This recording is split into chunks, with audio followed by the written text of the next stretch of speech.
Hello mga ka-kitchen, ang lulutuin natin ngayon ay rice with egg po na may kasamang cut vegetables and hamburger po.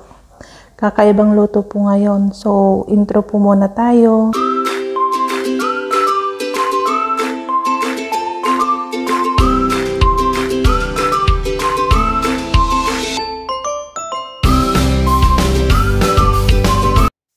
So, ayan po, mag-start na po tayo. Andyan na po yung mga ingredients po. Pakibasa na lang po. Ayan, nagbalat po ako ng isang patatas po. At saka, binaltan din po natin yung carrots po. Isa rin po yun.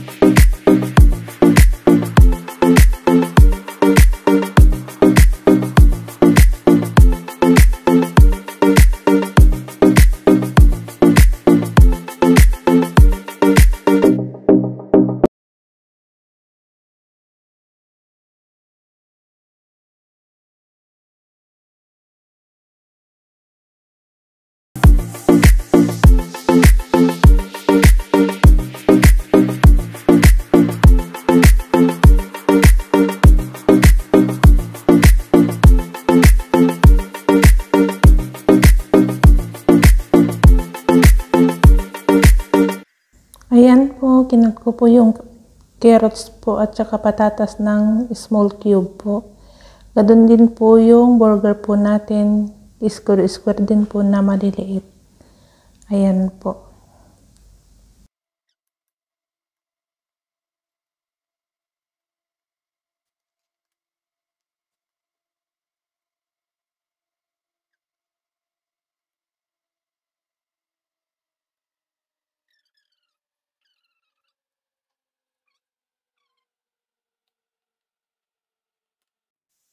So, ayan na po. Ready na po lahat ng mga ingredients po natin.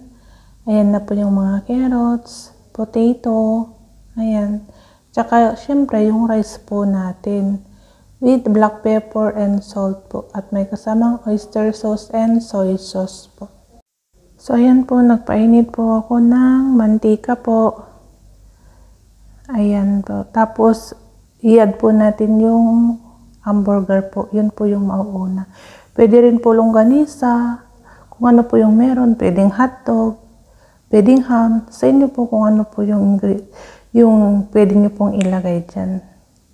Pero hamburger lang po kasi meron dito, kaya yan po yung inilagay ko po. Ayan, halo-halo lang po natin hanggang mag light brown po siya. Tapos i-add na po natin yung carrots at saka patatas po natin. So, halo lang po natin siya. Ayan po. Tapos, mag-add na po tayo ng salt po. Ayan. Para kumapit po yung lasa sa vegetable at saka ano natin. Nag-add din po ako ng black pepper. Ayan po. Ayan na po yung oyster sauce po natin. Halo ng konti. Tapos, i-add na rin po natin yung soy sauce po natin para may pampalasa po. Ayan. 2 tablespoon po yan. At syempre, add na din po natin yung mushroom po natin. Ayan. Halo lang po natin siya ng konti. Tapos, i-add na rin po natin yung hot water po yung nilagay ko para madali lang po siyang kumulo. 4 cups po yan. So, ayan na po. Kumukulo na po siya. So, in-add ko na po yung rice po natin. 2 cups po yun. So, halo lang natin ng konti. Tapos, tatakpan na po natin para maluto na po yung rice po natin. Ayan po. So, pag wala na pong tubig, halo lang po natin siya ng konti po. Ayan, para ma-mix po yung mga vegetable po natin. O, lighten na lang po natin yung apoy. Tapos, tatakpan po natin siya ulit. Mga ilang minuto lang po. Ayan. So, mga 2 minutes ko lang po tinakpan. Yan, nag-shape po ako ng paglalagyan po natin ng egg. Ayan po. Para may space po yung egg natin. Para hindi kumalat. Ayan. So, i-crack na po natin yung whole egg po dyan. Yung hindi po nabati. Ayan po.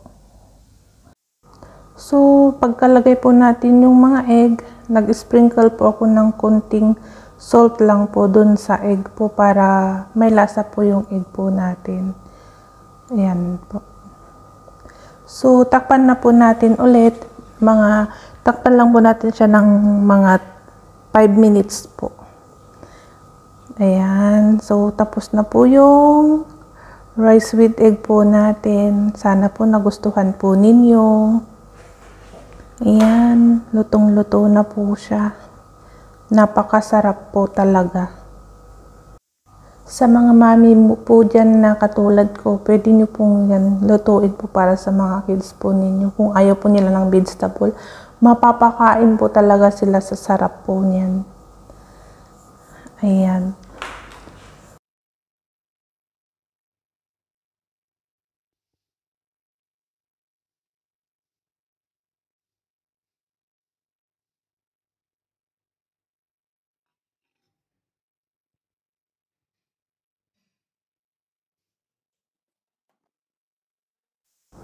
Ayan po, ready na po yung lunch po natin. So, kain na po tayo. Ayan. Sarap po ng kain. Thank you for watching po and God bless.